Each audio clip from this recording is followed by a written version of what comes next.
دا مطالعه که دا تش د ډوزو شی نه دی. نن سبا نوجوان د قرآن تلاوت نه کوي، به د کتاب مطالعه سوکي، هغه ته د خپل اسلام معلومات سم میلاو شي.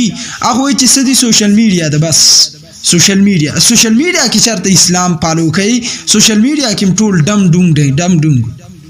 چې سړی ته دا پته نه لګي چې زما د پښتو ثقافت څه شی دی، انسان ته دا پته نه لګي چې زما د پښتو ثقافت څه شی دی، هغه ته به د اسلام څه پته ولګي. اخو اسلام رالی د پښتو سره په جګړه کوي، پښتو رالی د اسلام سره په جګړه کوي، مولا رالی د پښتو سره په جګړه کوي، مذهب مسلک رالی د پښتو سره په جګړه کوي. هغه ته به څه پته ولګي چې اسلام څه شی دی، هغه ته به څه پته ولګي. بهرحال داسې ډېر واقعات دي چې تاسو کله اسلامي کتاب وګورئ، تاسو به کې داسې ډېر معلومات میلاو شي چې اسلام د غلامۍ نه انسان کم حدودو ته رسول دی.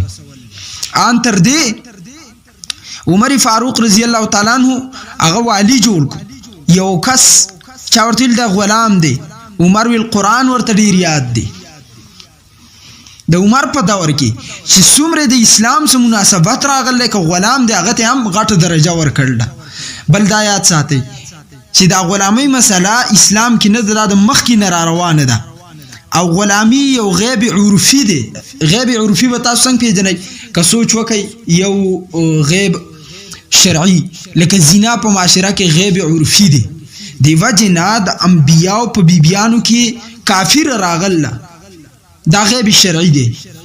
خو غیب عرفي الله د نبی کور ته نه دی داخل کړی، یعنی زناکار ښځه چرته د نبی په نکاح کې نه ده راغلي، فحاشه ښځه چرته د نبی په نکاح کې نه ده راغلي.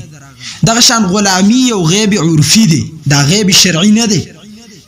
که غیب شرعي وي صرف په اسلام کې به دا غیب عرفي دی، دا په هر یو دین کې دی، د مخکې نه را روان دی. او هغه څنګه د زینب بنت جحش رضی الله تعالی عنها د قریشو د خاندان نو نکاح چې د حضرت زید بن حارثه سره شو، کوم ته چې زید بن محمد وایو، نو هغه بارک علماء لیکل دي چې غیب عرفي په واجب هغه په دې خاون باندې د دې سبب په جګړه کې اوچتې ده. نو زید رضی الله تعالی عنہ هغه به عرفي چې هغه کې غلامی مخکې پاتې شوی، حالانکه چې دغه وخت کې آزاد. نو غیب عرفی و پا غیب شرعی نه وراچی، اسلام ته دا بنیاد نه غني، بلکې دا د معاشري غیب، دا د اسلام خبره نه ده.